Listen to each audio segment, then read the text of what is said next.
Welcome back, YouTubers. Well, today's little project here is getting my Macdon haybine here ready to start the hay cut here. So I got a couple of broken sickle sections here, or cutter sections here from I got one broken one here and one beside it here that's dinged up. It's from late last summer haying season when I finished up here. I didn't get around to changing them out. I was done cutting my last last round, so I didn't bother changing them, and that was it for the season. So now I'm getting this ready here now. Also, my couple of guards here got they call these are these are your sickle sections, or your cutter sections here. They either rivet or bolt on. These are the bolt on style. Everybody's pretty much gone away from the rivet on style. But anyways, this is what the new one looks like, and the old ones over here are, like I say, I got a couple of broken ones. I also noticed I got a couple of guards that are they're bent. The tops of them are bent over. The upper ledger plate, or whatever they call it there, is bent over. So and I noticed they got some little hairline cracks in the side here, so they're just about ready to let go. If I catch them early enough when they're like this, what I can do, I've got another set here that have been, I call refurbished here. I literally re-weld where the crack is, and technically you're not supposed to do that. I mean, it doesn't hurt anything other than maybe take some of the temper out of the steel or whatever, but well, anyways, it's better than chucking them in the garbage and getting no life out of them. These were literally brand new guards that I just put on the week before I was cutting, and I ended up in a rock-covered field or whatever, like a really rocky field. There's only one field that I cut that's bad with stones, and of course that's the one where I always bugger up most of my guards at the end of the haying season. Last year I think I buggered up one guard all the haying season while I was cutting, until I went to that one field. I think I buggered up like 6 or 7 guards within a couple of days. So, and these are getting pricey. This is an aftermarket one, and they were I used to be able to get these for like 13-14 bucks a piece. Now these are up to over $20 a piece at the aftermarkets. So at that rate I can actually go to the dealer and get them for the same price, for like $22-24 a piece. So if you break one of these, if you crack one, that's why I re-weld them, because you're going to try and get as much life. If they're already, what happens when they get wore down, they get all rounded off here, and then I'll resharpen them once or twice with a special grinding stone on my bench grinder, and I'll put you want a real sharp edge here on this. This is where your sickle section here passes back and forth through here when it's on what they call the knife here, going back and forth or whatever, and that's what cuts your mows the hay. So, explanation to any non-farmers out there, any of the farmers that are watching this, you already know this. So anyways, yeah, anyways, I'll get on switching, and I'll bring you guys back in a second here again, and I'll get you set up where you can get an angle of seeing me rattling this stuff off and getting the new guards in. I got, like I say, these 2 refurbished guards here. I'm going to put these in and replace the 2 here that are bent up a little bit, and like I say, they got cracks in them. So what I'll do is I heat them a little bit and then straighten them back up, and then I'll re-weld the cracks in them, and then I'll have a couple more. I've got another one the same that needs to be fixed or whatever there. When I get a bunch, 3 or 4 or whatever, then I'll go through, refurbish them, and then I throw them in the back of the corner of the cab of the tractor, and then I have them with me when I'm out in the field haying, because that's usually when, well, of course, obviously that's when it's going to break. So anyways, bring you back here in a second. Okay, not sure what you folks can see there, but I think I got you set up okay. I used to do this all with just a ratchet and hand tools, but the last 2-3 summers here, like I say, since I picked up this little Makita 1/2-inch drive impact here, I swap out. This is a 7/16 nut on this particular one. Different brands use different sizes, but anyways, it don't take much or whatever, because these are just tiny little, they're smaller than 1/4 inch bolt. I forget what they are. So anyways,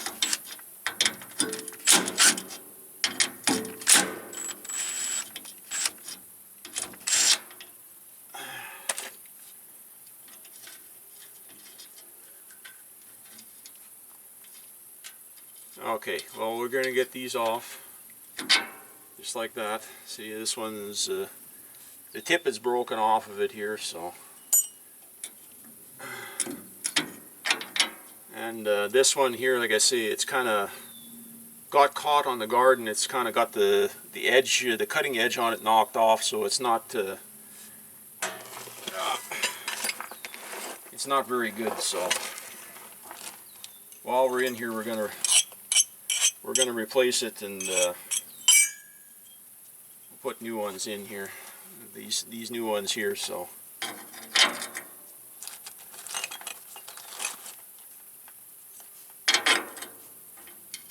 And just put your nut back on and tighten it down. Now, putting it on with the I should put them on with the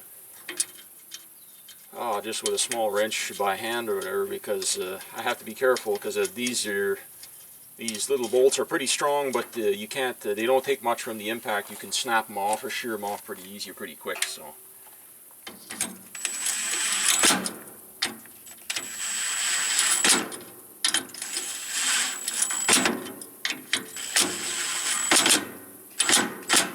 That's it. That's all I'm gonna.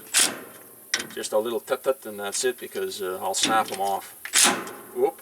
That's almost too much already. That's enough right there. Okay, now we're gonna get these guards back in. Okay. Cardboard box is falling apart. Okay. All you do is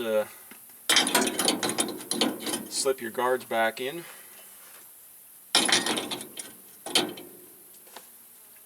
And we use these funky looking carriage bolts that go in from underneath. There's in these guards here, they have a square recessed hole where it locks into. And on this particular machine, on every guard, they've got these called hold-down clips that holds the knife strap in place. So these go on top,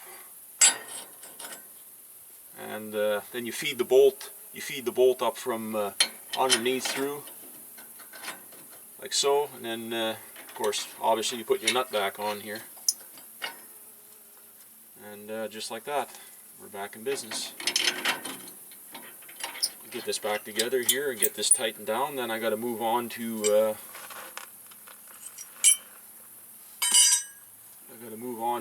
checking the rest of the machine out here.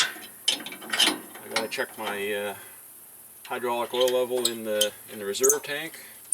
I got one belt that's a little bit loose. I got to tighten or torque that one down just a little bit.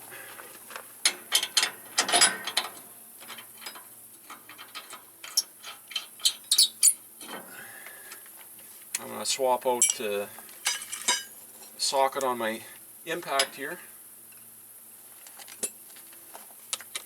And yes, I know I'm not using an impact grade socket here. It's just a regular common chrome socket, but it's just a cheap no-name brand Chinese socket, so I'm not really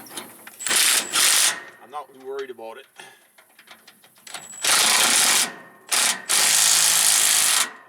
Just like that, we're okay, that one, for whatever reason, there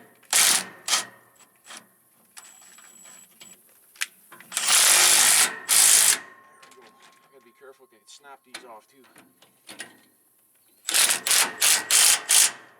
Okay.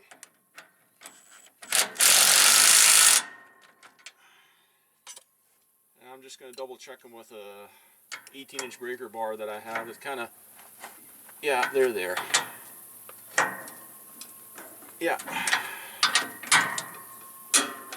that one not so much. Okay, that's why I double check them by hand, because you never know. Yeah, there we go. We're good. So there we go. One more job taken care of. The rest of my guards and sickle sections looks pretty good.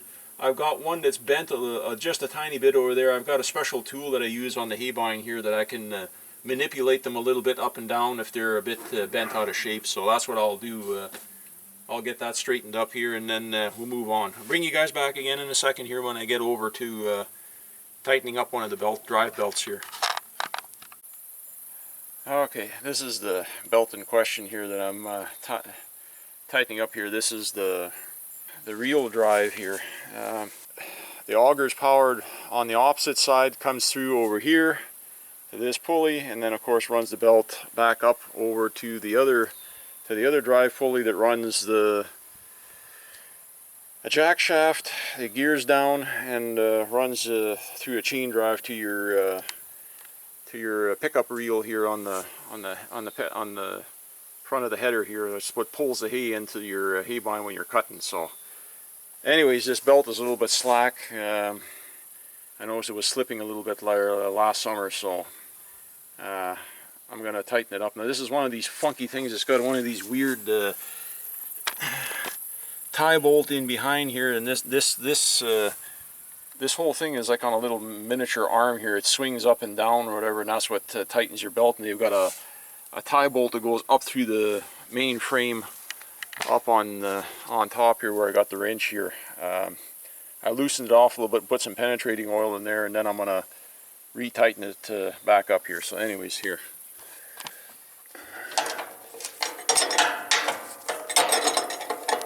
It's one of these goofy things where the side trap door is, the shield is in the way to, you got to close it to tighten the bolt and reopen it to check your tension. You can't do it at the same time. It's kind of those stupid things when you stand it up. It's right in your face. And, okay, let's check and see how much tension we got here. Oh, no, we've got to keep going. Okay.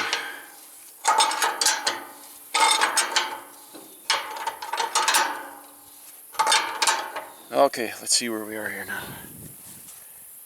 Almost. Check our chain too. It's fine.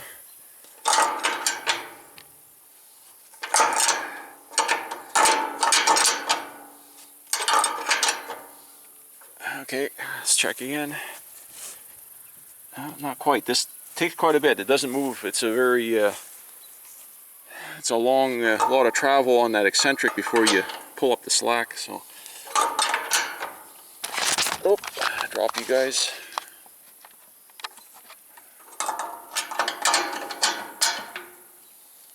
Okay, where are we at? Just to see. Okay, we'll give it a few more.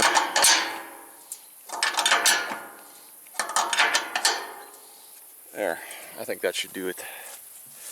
Yeah, we're there.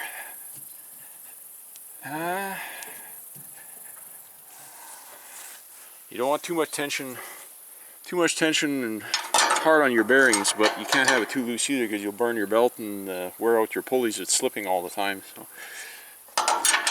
where it's really bad is where I think we're going to call it quits there. We're going to keep going. We're going to overdo it here. Yeah, I'll keep an eye on it, and we'll see how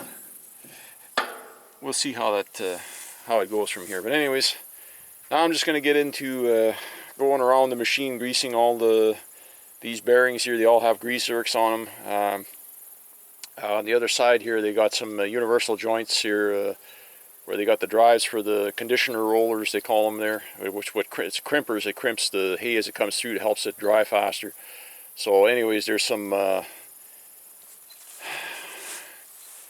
they got those crimper rollers here at the back of the machine here. So anyways, I got to grease all those bearings, and then the ones on the opposite side, and then there's two little universal joint, short little drive shafts there, and there's universal joints in there that have to be greased too, so I'll do all that. But I don't think I'll bore you guys with all this stuff. I might bring you back here just when I'm monkeying around on the other side, but for the most part here, I'm going to get this thing fired up and cycle it, run it through a little bit, and then we're going to head out to the field here shortly and give it its maiden voyage for the spring, or for the start of haying season, so to speak. Here I got a small field here, just a little ways here behind the farmyard here, not far over on the next piece of property here. So we're going to start on that small field and then continue on, and yeah, the rest of the summer we're going to be plugging away at hay here. So plenty of stuff coming up on all that, and we'll have a bunch of other content as well here. So anyways, getting on with it here. So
everything's a bit squeaky and rattly there because all those cutter sections are got a little bit of rust on them from sitting over winter. So, but a couple 100 feet in the field of cutting, and that all polishes off and smoothens out pretty quick. So, anyways, we'll see you folks out in the field.